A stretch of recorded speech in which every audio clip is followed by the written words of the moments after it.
Hey guys, in this video, we're going to take a look at how you can set the Air command menu style to standard or compact mode on the Samsung Galaxy S23 series.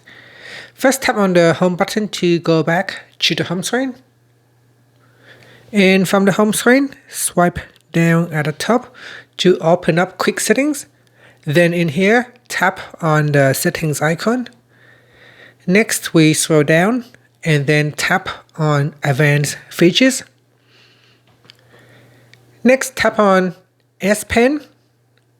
Then go down and tap on Air Command. Now in the menu style, select Standard or Compact. Now by default, it is set to Standard, and you can see that with a standard menu, it will take up the whole screen, the whole of the bottom screen. And if we choose compact, then it will reduce the size of the menu. You can see now the menu is in a single column instead of taking up the whole screen at the bottom here. And that is how you can change the S Pen Air Command menu style. Thank you for watching this video. Please subscribe to my channel for more videos.